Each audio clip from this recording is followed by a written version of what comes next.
Okay, we are recording.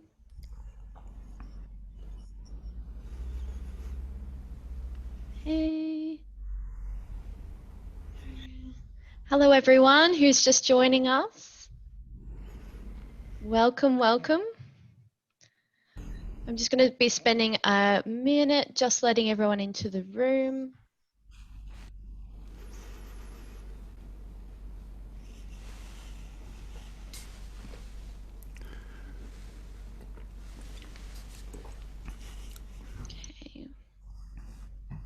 Okay, so just while I'm waiting, while participants are coming in at the moment, I'd just like to say a very big welcome to everyone tonight.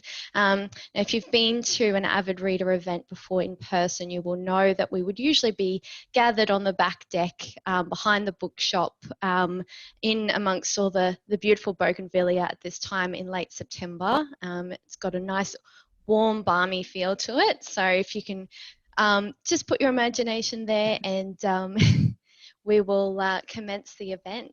And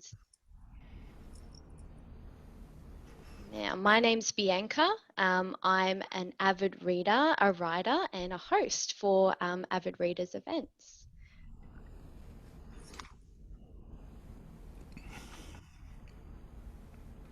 Waiting.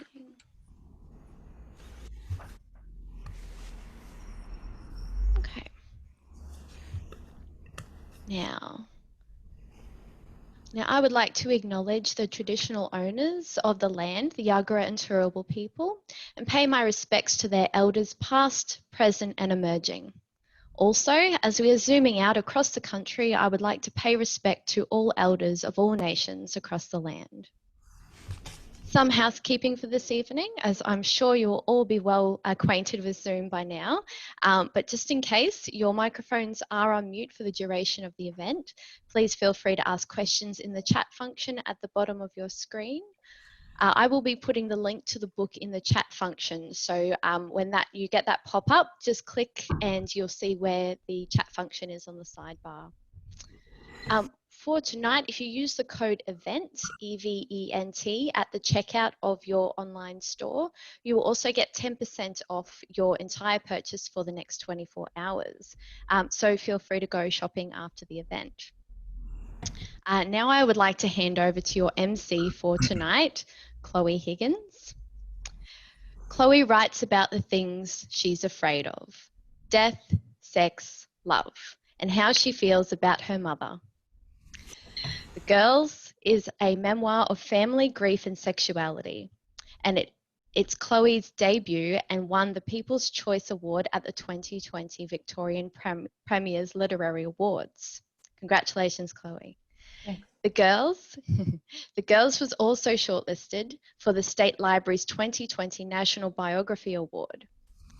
She is the director of Wollongong Writers Festival and works as a writing mentor, helping students develop a daily writing practice, which is, as a writer, I know is incredibly important. So please welcome and give our warmest welcome to Chloe Higgins, and I'll pass over to you, Chloe. Thanks so much, Bianca. Appreciate the introduction. Hi, everyone. Hope you guys are all doing as well as possible tonight. So I just wanted to open the event by introducing Paul, the star of tonight. I'll just read his bio from his book to start with before we get underway. So Paul Dalgarno was born in Aberdeen, Scotland, and emigrated to Australia in 2010. In Scotland, he was a senior features writer, columnist, and deputy weekend features editor with the Herald and Sunday Herald newspapers. In Melbourne, he was a launch editor, deputy editor, arts editor, and science editor of the Conversation website. Paul has written for many publications, including Guardian Australia, Australian Book Review, Sunday Times Scotland, and The Big Issue. His memoir, And You May Find Yourself, was published in 2015. In 2016, he was awarded a Varuna Residential Fellowship to work on his second book. When not writing, reading, or parenting, Paul loves to cycle vast distances. And Polly is his debut novel that I'm holding up here. And I'm so excited to talk about this novel tonight. How are you feeling, Paul? How are those nerves? Yeah, I'm feeling okay. Yeah, a bit nervous, but yeah, overall okay. Cool. So I'm so excited for this book, you know, that it's out in the world. I remember actually talking to Angela Savage a while back, who I see, whose book you've got behind you. Must have been like a year and a half ago, and, you know, mentioning that I was writing about non-monogamy at the time, and her saying, you know, there's no great Australian novel being written about polyamory yet, and someone needs to do it. And I remember when this book first came across my desk, it was sent to me for programming for the Wollongong Writers Festival, being so blown away. I think politically it's going to be, well, it is such an important book to have out in the world. How has the reception been so far? The reception's been good. I think, you know, in some ways the reception has been the same as coming out as polyamorous, which I've kind of written elsewhere is a bit like coming out as a vegetarian. So, you know, about a third of people say, well, I am too, or I'd like to be.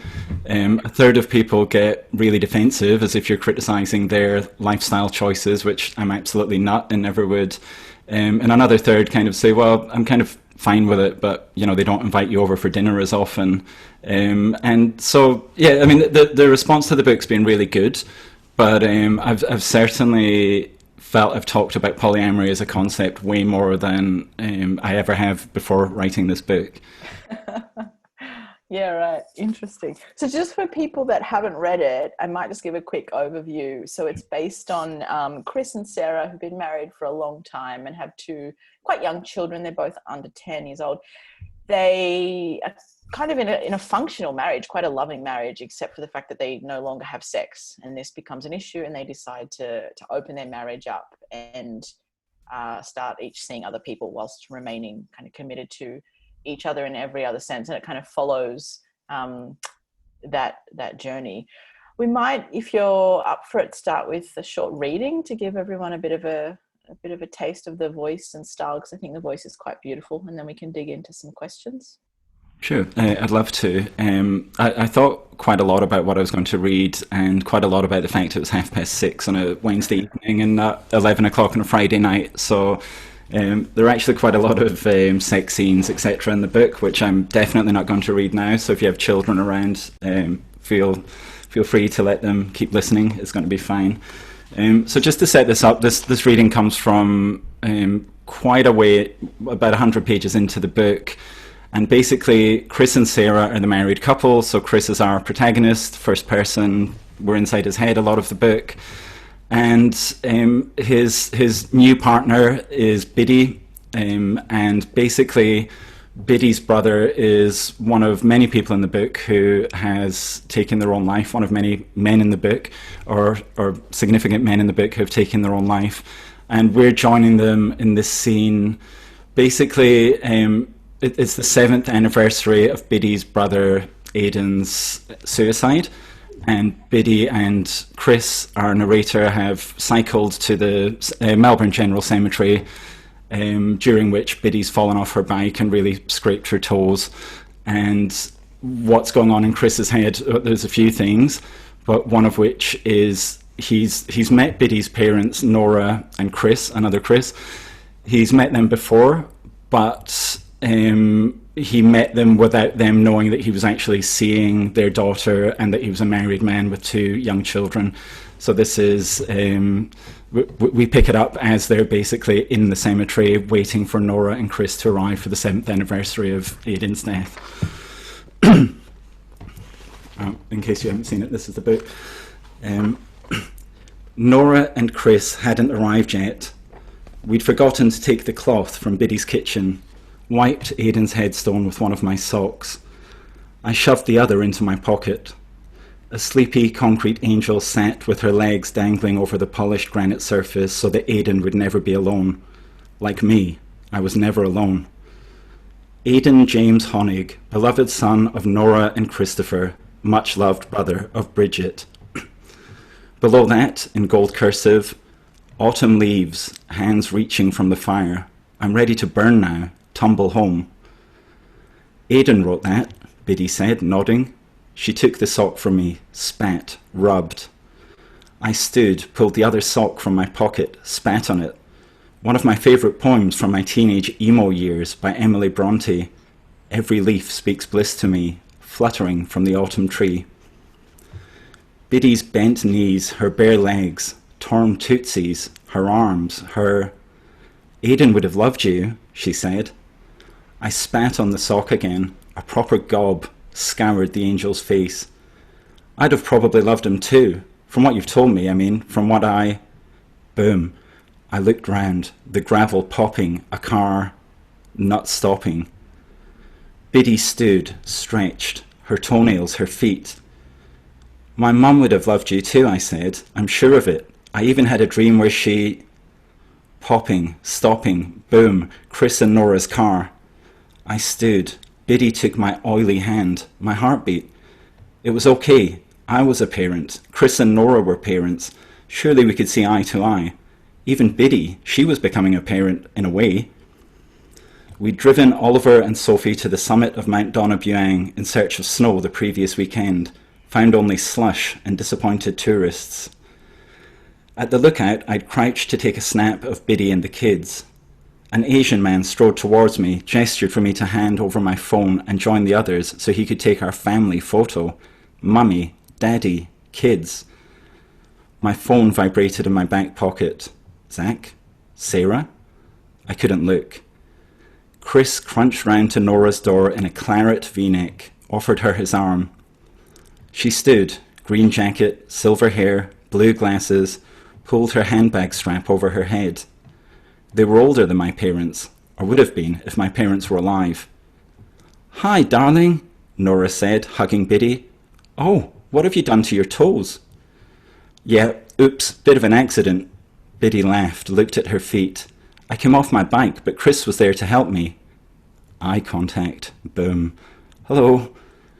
Yeah, it was pretty scary, I said, shaking Chris's hand, leaning in to hug Nora, making sure not to get any bike oil on her jacket.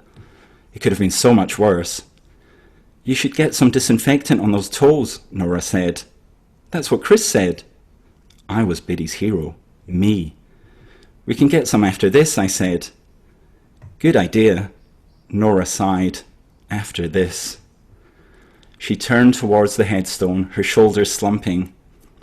7 years today, can you believe it? There won't be much left of him now, just bones maybe. What do you think, Chris? Yes, well, maybe, Chris said, hands in his pockets, tilting forwards. Maybe still a little more than that, love. She brushed her hair from her face. Her extra finger was a brownish nub, looked fine. I'd seen it when we ran into them at the National Gallery. Chris and I were just admiring Aidan's poem, Biddy said. Ah, yes, Chris smiled, hands reaching from the fire. Biddy's told me how much Aidan loved writing, I said. Eye contact. Was Chris my father now too? Not my blood father, obviously, but some kind of illegal in-law. He nodded, approached Nora, placed his hand on her back. We stood watching the gravestone, the leaves on the ground. Sunlight, hot and bitey. The environment was coughing, our planet dying. Actually, the planet would persevere. It was just us and other life. We'd fucked ourselves, rooted the flora, cream-pied the creatures. A greying couple approached the Elvis Presley Memorial in the near distance. Biddy's show about Aidan was still a couple of months away. She sniffed, cleared her throat.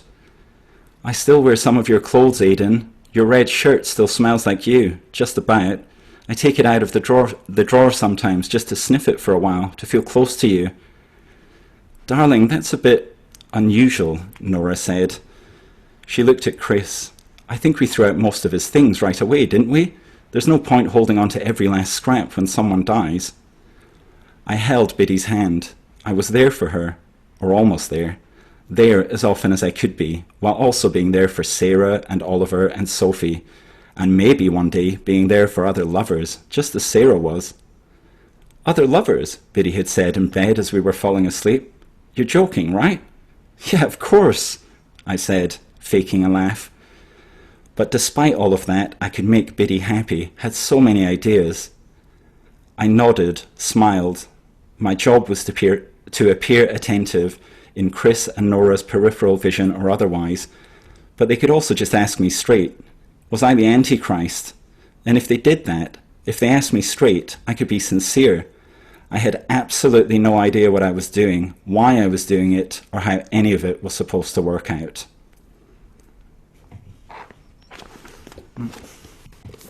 Thank you. It's weird not having that kind of echo of applause after a reading with these digital events, but I'm sure people are clapping at home. So maybe just because I'm not really sure kind of where everyone's at in the audience, we could kind of open with you giving us a bit of an explanation of what polyamory is, which, you know, is kind of is referred to by the name of the book, Poly, and maybe even just if you could differentiate between non-monogamy and polyamory in case people aren't fully across the difference.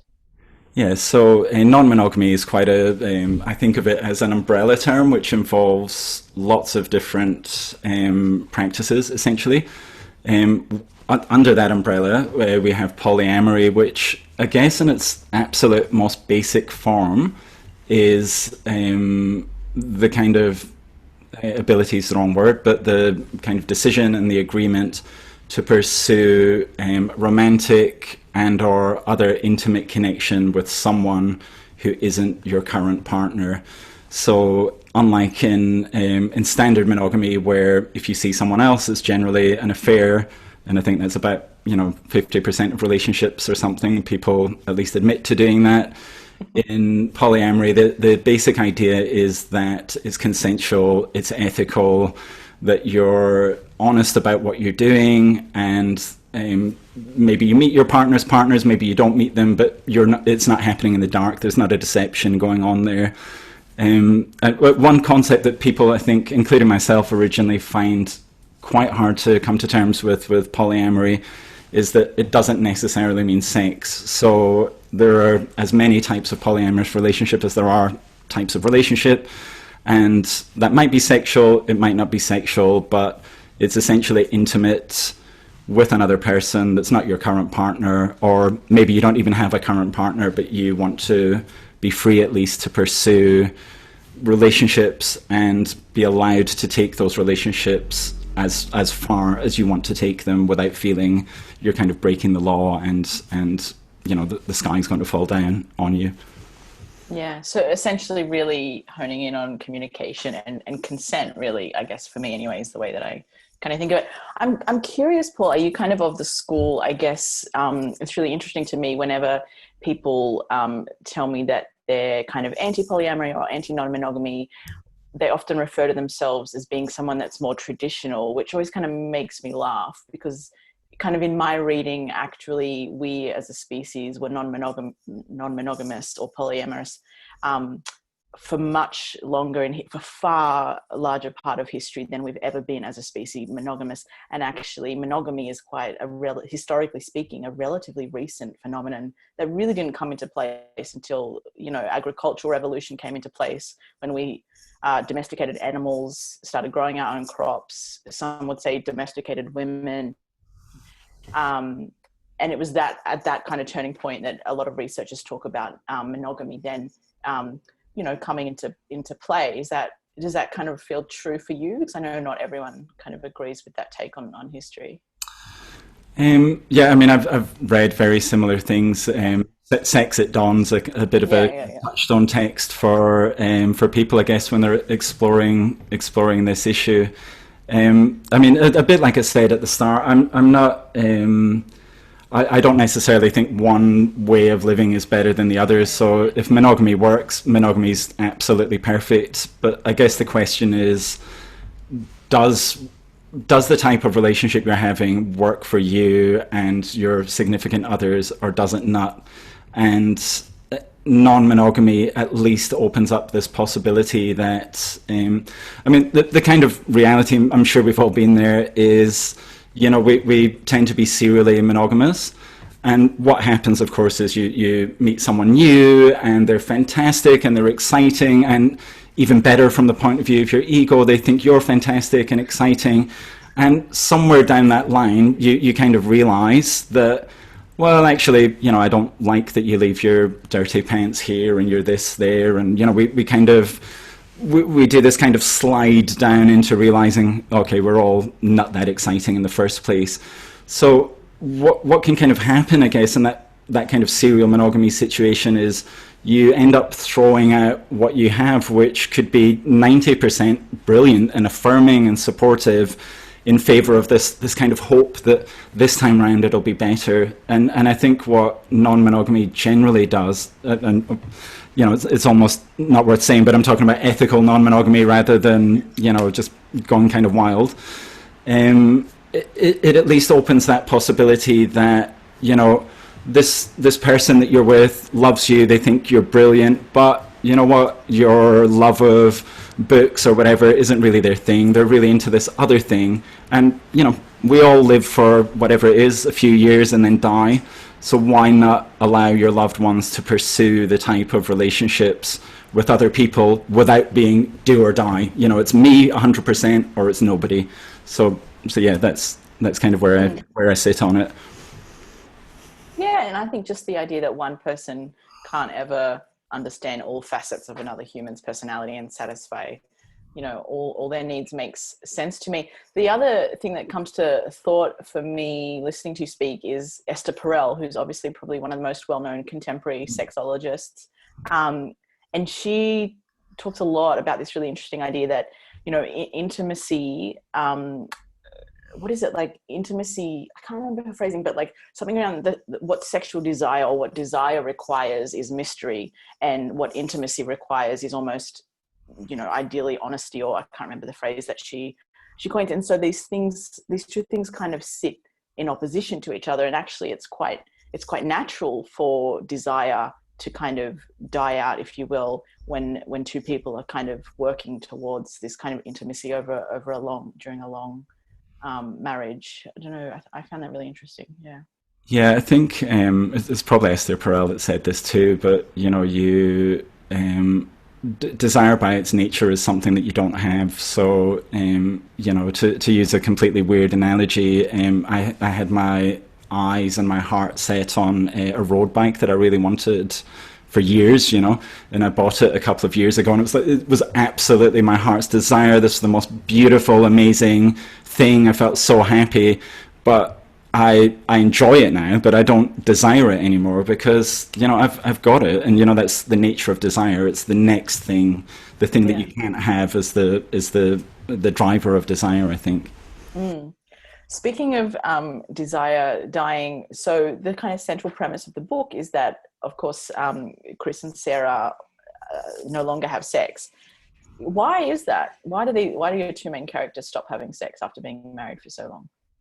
I think quite a lot of that comes down to having children and raising children. So you know, if you think of almost like a schematic, before you have children, your attention is at each other.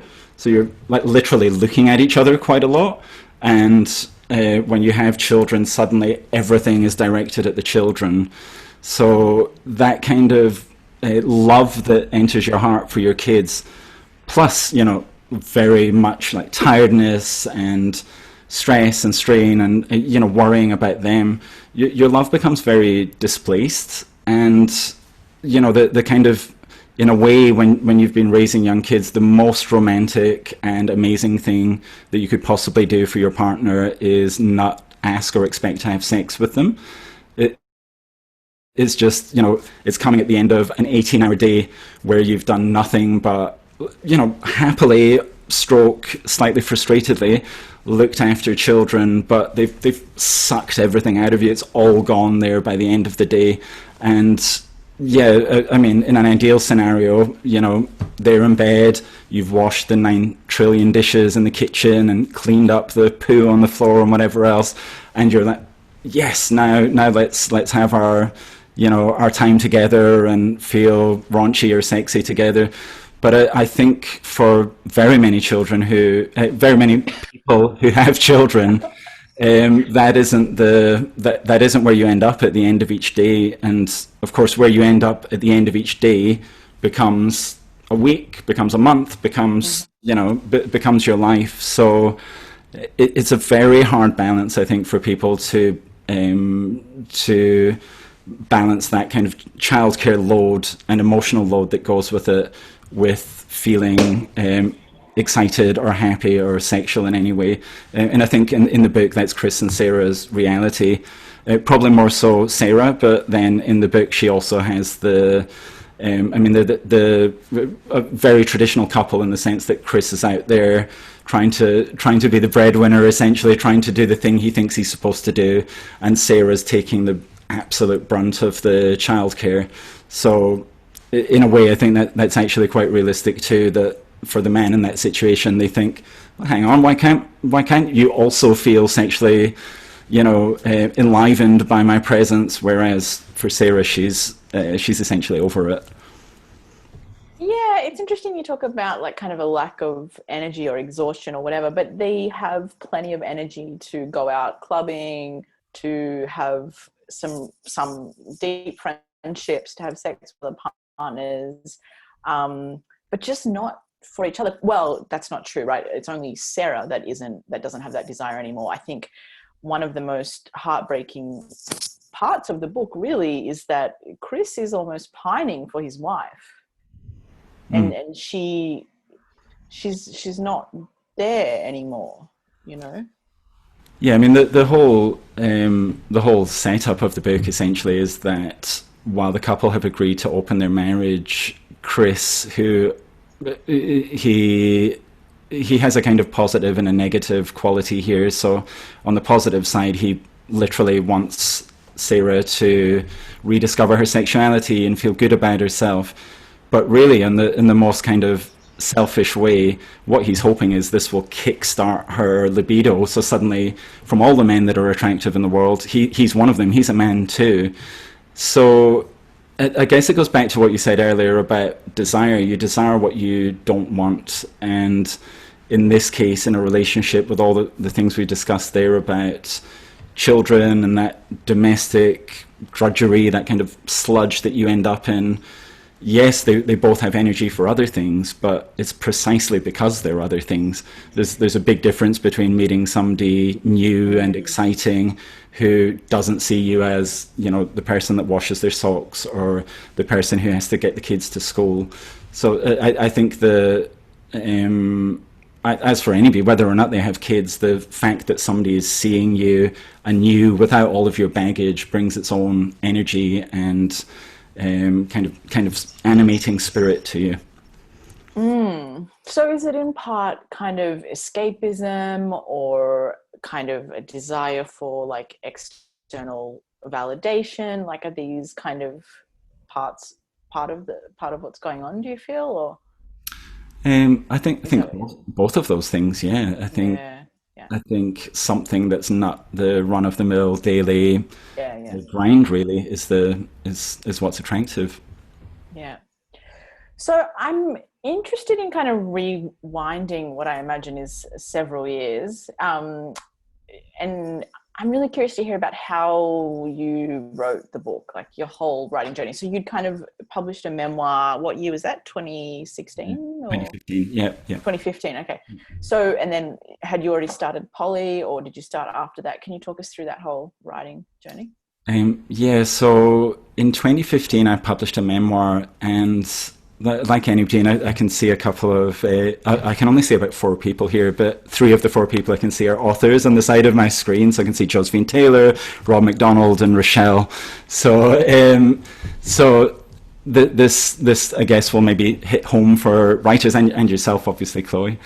That I had this huge build up to writing my memoir, thinking, this is kind of it. I'm entering the literary world, or it's going to be a literary event, and in a very small way it was. So the people who read it loved it, but then the publisher itself went out of business thanks to the government cutting its grants in early 2016. So the publisher went out of business. There was 0 marketing budget behind the book, and it just essentially sank. So it was like, you had all of this energy, like my book's coming out. My God, I'm going to be there. It's, I'm going to be this stupid thoughts, but I'm going to be this public figure, and people will be interested. So for me, I completely lost heart. I just thought, what's the point of doing this? It's you're working like a lot to pull together a book, as you would know, and what's the point of doing this? And just after my book came out, I got a Varuna residential fellowship, which is up in the Blue Mountains and in the home of Eleanor Dark. It's a beautiful place. And I was working on something completely different, which I'll probably go back to now, in my writing. But really, when my wife and I, IRL, so in real life, we opened our marriage a few years ago. And one of the first things I did, more so than my wife, was immediately look for where's the happily ever after story here? Is there a film? Is there a book? How do these things work out? Where does it go? It's like, in some ways obvious, you open your marriage and you start seeing other people, but where's the story that I can either rail against and say this isn't for me, or follow and say, oh look, so now there's 5 people in this relationship and they live all right. So I didn't really find that. I mean, in Australia, there's Lee Kaufman's book, The Dangerous Bride, which is fantastic. It's a non-fiction book about non-monogamy. But really beyond that, in terms of fictional stories where we just get a sense of how these relationships work, there really wasn't anything there. The kind of Bibles that you almost get given by your first polyamorous friends are The Ethical Slut and More Than Two, but they're theoretical. They're American, so they come with a particular sensibility, lots of good things in them. But yeah, I hadn't seen that fictional story told, and at that point I just thought, I'm going to abandon what I was working on at that time, feeling really disheartened, and I'm going to try and write a novel that ultimately gets away from, interestingly, in the last couple of years there have been TV shows, so I was just going to say that. Yes. Yeah. So You, Me, Her is a kind of popular, glitzy one, which involves a unicorn. So for anybody that doesn't know, that's a woman that happens to fall in love with a husband and wife equally, called unicorns because they don't exist in the real world. And then there's Wanderlust, which is a really good show in so many ways with Toni Collette, but it's a morality tale. So it's a couple. It's the man in the hole plot, essentially. So a couple are coasting along, okay, they decide to experiment, so they fall into a hole and they, suddenly they're non-monogamous. But at the end, in this morality tale, like all morality tales, they realize they're better off just themselves, that monogamy actually is the best way forward. And that's a very safe story. It titillates us as readers. We get to see them having sex with lots of people, but ultimately the status quo is reinforced at the end, where in that case the couple say monogamy is actually the best way, or in so many stories, a woman has exercised any kind of sexual agency and she bursts into flames, she gets locked up in the attic, she's pathologized. So I was really keen to write a story about polyamory that didn't end with those tropes, and that actually ended up with the people involved in the relationship being the ones that actually helped each other out. That any threats to this structure were coming from outside of those relationships, not within them. There was that TV series by, is it Sophie Hardcastle as well? But I can't remember what it's called, but that was quite interesting, I think, on SBS or ABC. Yeah, I think this is what I mean when I mentioned at the start of the talk. I think why this book is so important. Like, there, as you say, there is a few books, Ethical Slut, Untrue by Wednesday Martin is probably another more recent one, Sex at Dawn, the kind of cult classic, but as you say, they're all theoretical. There's just I really don't know anything else like this. It was interesting to me, though, that you made the decision, especially given how rare any kind of fiction about polyamory or non-monogamy is, that there's quite a lot of drugs. And I think that, when you're talking about a scene that is already quite taboo, and to some extent probably ridiculed by mainstream society, to then kind of wrap it up in drug use and alcohol, I thought that was interesting. I'm curious to hear why you made that call. Yeah, that's a good point, and I've actually got so many thoughts about that. But I mean, the first thing I would say, and this is my honest position as a person, not necessarily as a writer or whatever, or related to the story, is I mean, the people in the book smoke some joints sometimes and take some MDMA on the very rare occasions, and the first time in 10 years they've gone to a nightclub. So I personally, I mean, a very earlier reviewer of the book said there was substance abuse in it. I mean, maybe it's where I live or how I live or my life experience, but I don't consider that substance abuse. I think it's recreational drug use, just kind of what you would do. In Chris's case, he doesn't drink alcohol, so, you know. But I guess, interestingly, what you're touching upon is a moral framework.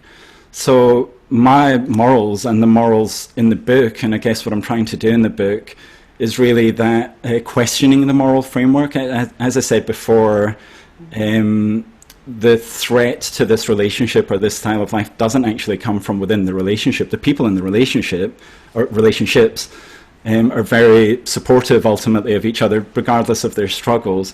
The threat comes from outside of that, which is not the story we're usually told. And so morally, the book is very pro-polyamory, but morally my position as I guess a writer and a human is that there's no moral problem with taking drugs. So I can completely get behind people saying, you know, they wouldn't do cocaine because, you know, we've all seen the documentaries of like, poor farmers in Colombia who get paid $1 for a month's work and they're wrecking their forest producing this drug that people then snort. But in terms of people who are otherwise well-behaved, good, loving people, and they decide to buy some weed from, you know, their mate who grows it hydroponically in his flat, or they go to a nightclub and take MDMA, I don't have any moral conflict with that. I think that's absolutely fair enough. So in a way, the kind of the moral panic that might come with a story about polyamory is mirrored by the moral panic people might have around drugs. But personally, as a writer and as a human, I don't see either of those as a cause for moral panic. I think they're perfectly normal things, and in the grand scope of things, they're not the things that are make or break for me, whether somebody's a good person or living a good life or able to turn up for the people they love and who love them. Yeah, absolutely.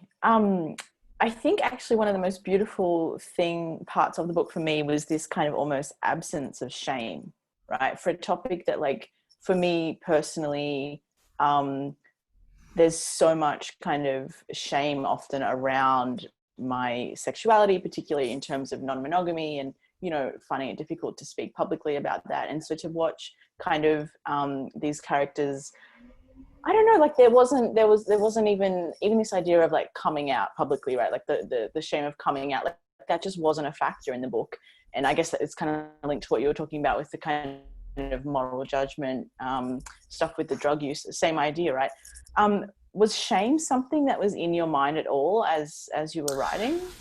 Yeah, shame is very much there in the book, I think. It's kind of funny. The same thing happened with my first book. You know, somebody refused to review my first book. They said it was too comic.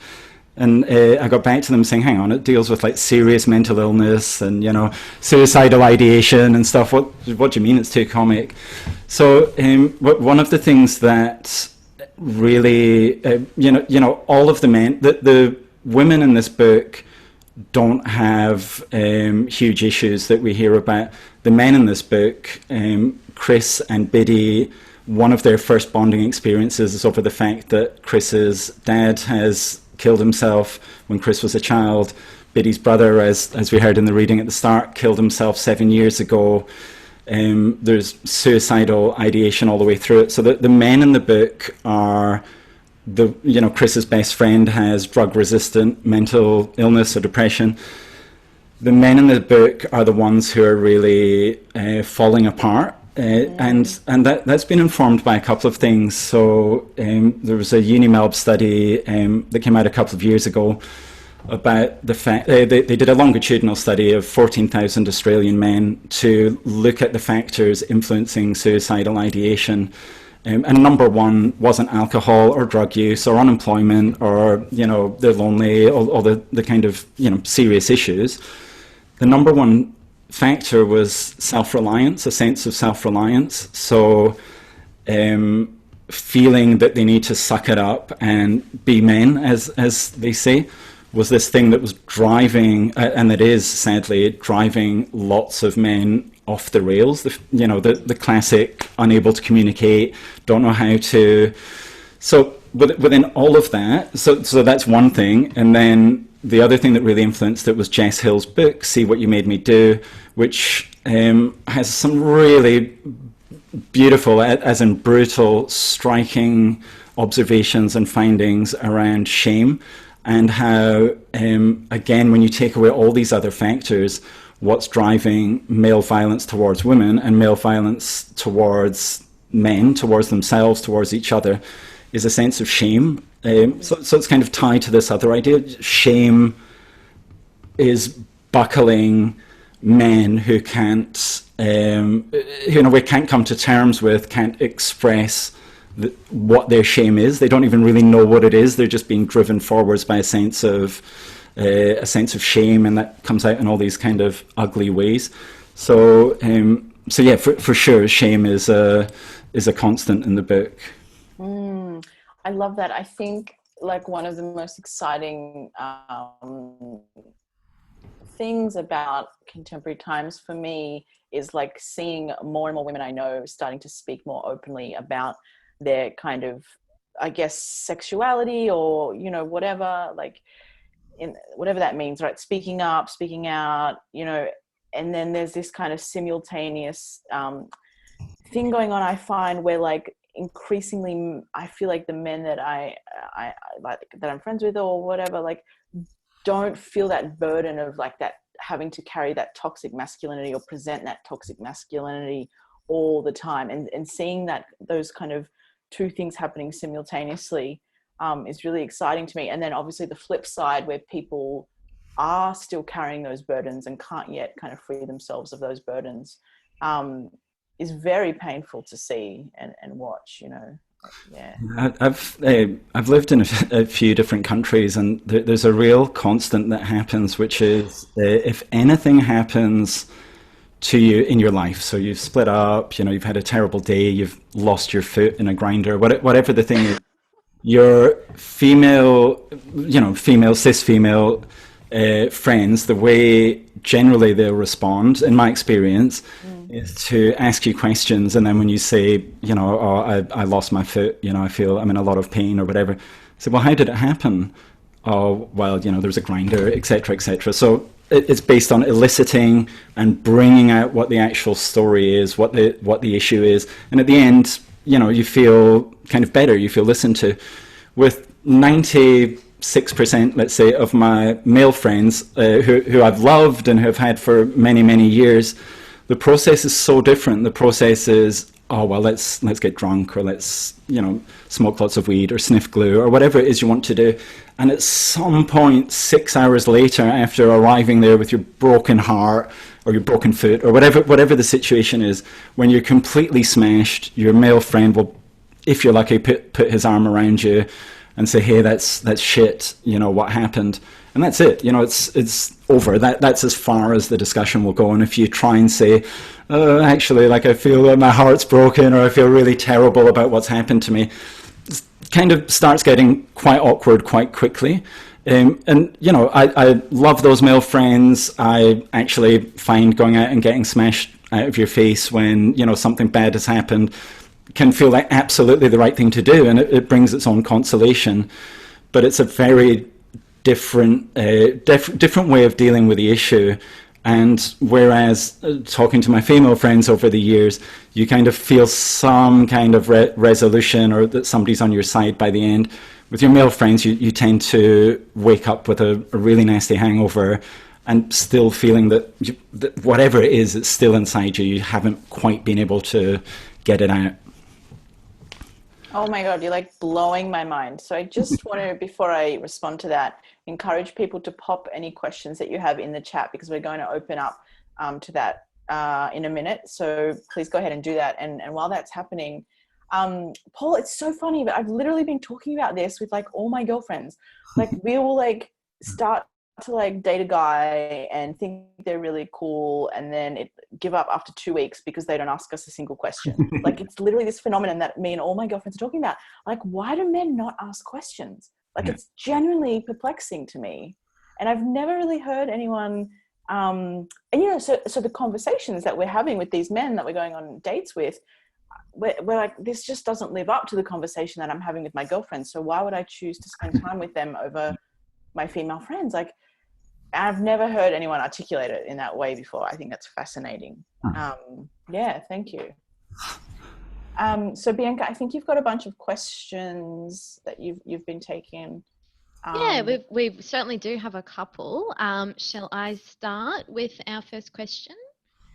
So Nikki, and Nikki has also, before I say Nikki's question, she's also come with a recommendation as well. I'll just find that one in the chat.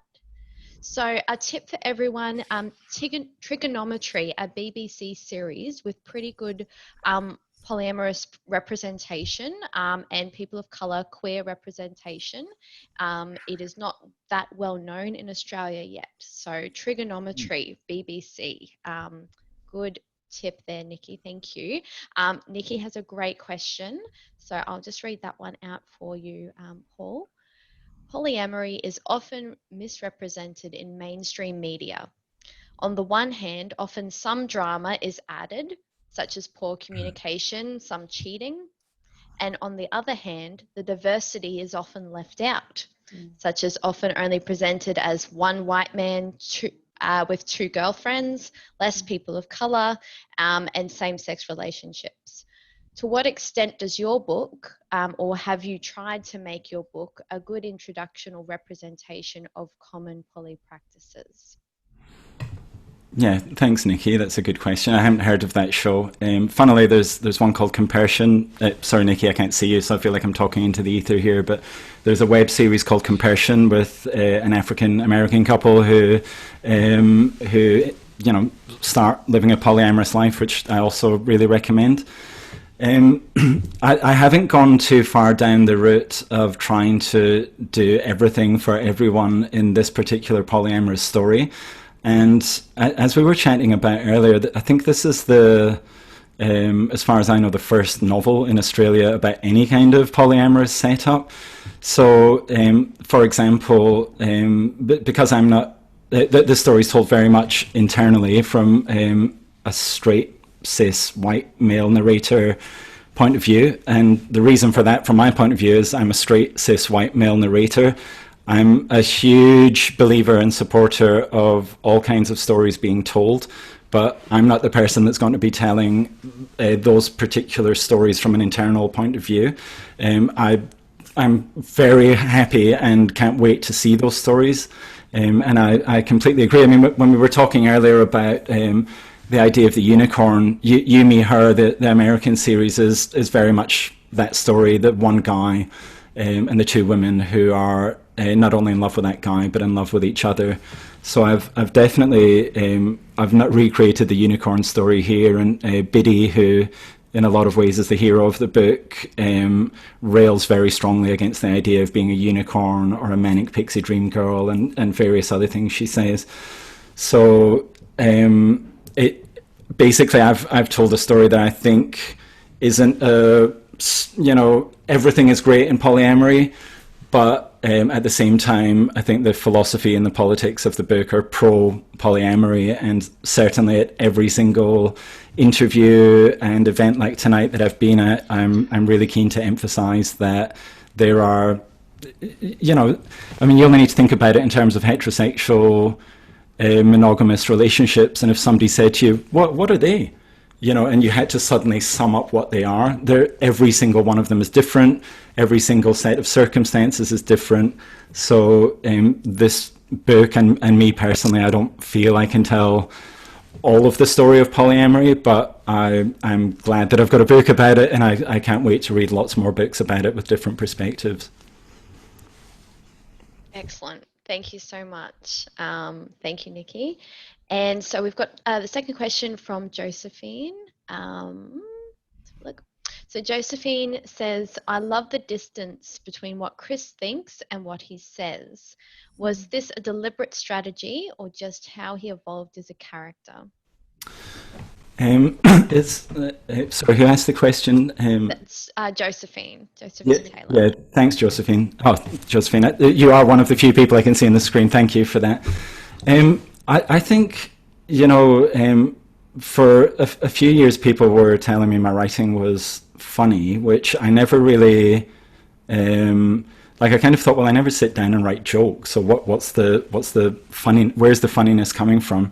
And it's taken me quite a long time to realize that I think what people are responding to and they think is funny in the writing is the dissonance between basically somebody trying to present a together, coherent version of themselves to the world and the absolute chaos that's going on inside them.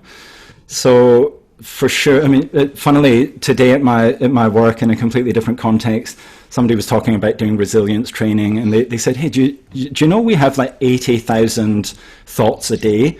And do you know how many of those are negative? And, I can't remember the exact figure, but it was about, let's say 80%. So most of the thoughts we're having rattling about in our head are negative.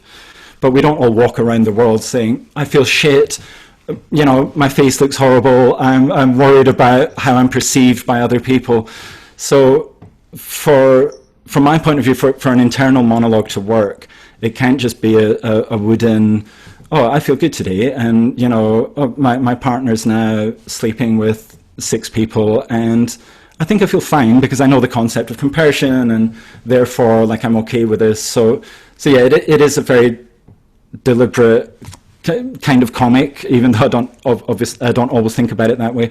It's for me a kind of realistic, as much realistic as I can be, way of representing the absolute chaos that goes on in our heads versus the nicely sanitized version we all like to present to the world.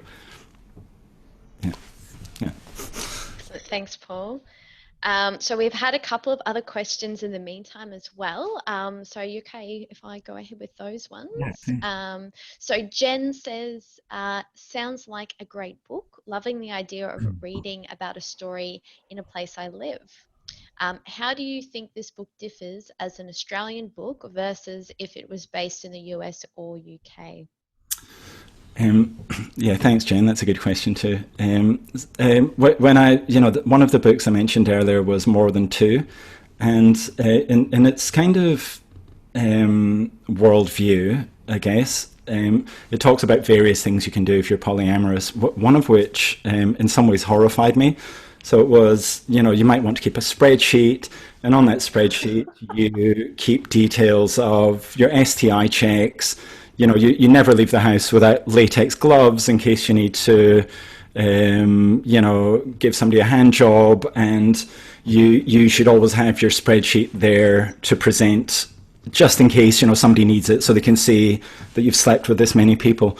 And, obviously, as everyone can hear from my accent, I mean, that as a Scottish person, but also as somebody that's lived in Australia for 10 years now, it just doesn't really seem realistic. Like, it seems icky and weird and kind of grossly medical as an approach to polyamory. So, or as an approach to anything really, carrying around those kind of gloves. But so I think basically, in very kind of broad terms, I think that everyone's view is different, but as a world view, Australians, in my experience, are way more earthy, way more black humor, way more sense of irony and what irony means, which America, for all the amazing things that it doesn't really do those things that well. So to me, bringing those things into the story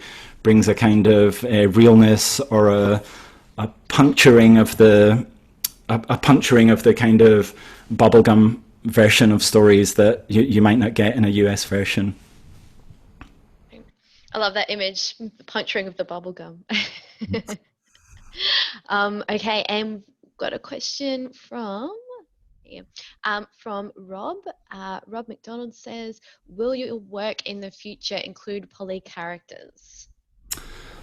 Yeah, thanks, Rob. Again, you're one of the few people I can see, so that's good. I don't know.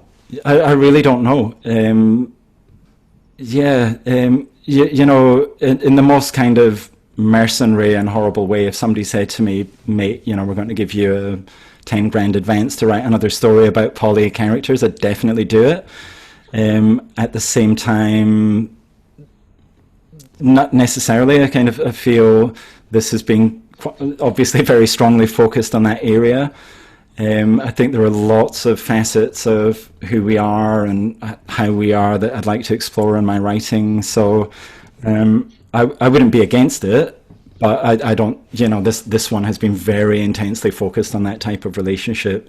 So a bit like I was saying before, I you know, will stand on the sidelines and applaud and promote anybody who's writing about this. And Rochelle, who can also see on the screen, is currently writing a novel about polyamory, which I'm excited about. It's from a female perspective. So yeah, I don't feel I need to be the polyamory writer, but as well, I don't shirk from that idea, or I don't feel there's anything bad or unusual if I do write about it again. Great, good one. Okay, so that's all we have from I can see on the questions. So if I've got another question. Yeah, no worries. We've got a couple of minutes, so fire away, Chloe. What are you working on now, Paul?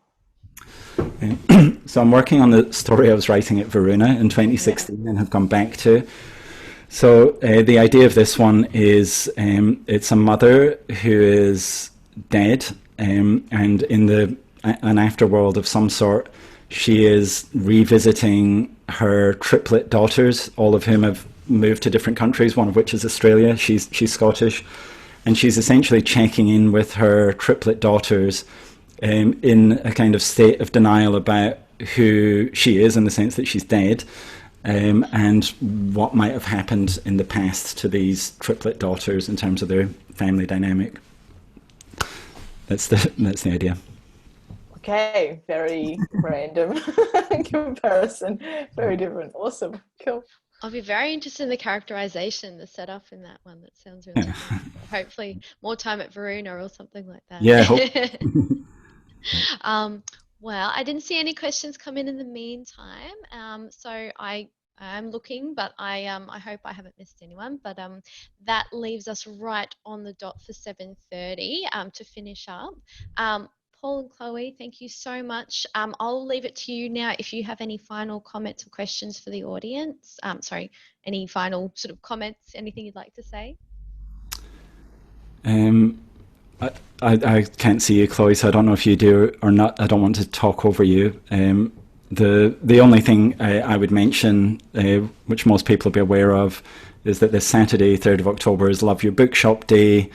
There are so many great bookshops in Australia, but not only great bookshops, great writers. I don't know if everyone can see some behind me. In some ways, you know, of course, I'm selfish and self-interested, so I hope you buy my book. But even if you don't, I would ask you to, first of all, consider buying work by Australian authors who are constantly doing it pretty tough. And more importantly, don't go on to, you know, generic international website that sends you a book in the mail. Try and buy them from places like Avid Reader or whoever you have in your neighborhood.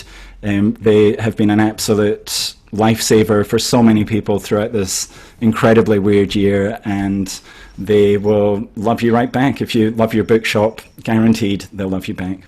They sure have. I can say that the newsletter that went out today said Avid have renamed this Saturday to Love Your Customers Day. Just to basically repay that thanks and appreciation for everything this year. Absolutely. Chloe, was there anything you wanted to say? No, thanks. Thanks for having me for the chat, Paul. It's been a really nice evening. Thank you. Paul, you'll be appearing at the Wollongong Writers Festival, is that right? Or the online version?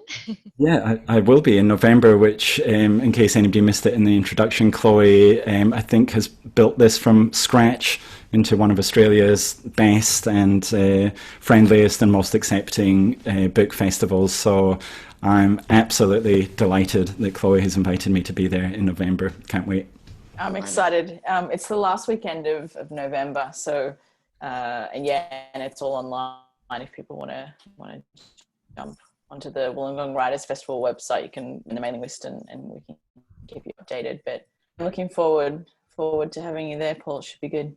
Yeah. Fabulous. I know our writers in the audience will definitely be, myself included, putting that in our diaries. And just on a final note, Christine wanted to say, Paul, looking forward to the new novel. It sounds fascinating. Thank you, Christine.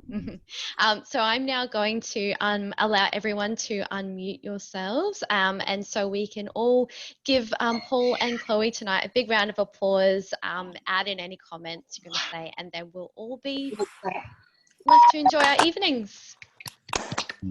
Great conversation. Thank you. Fun. Yay!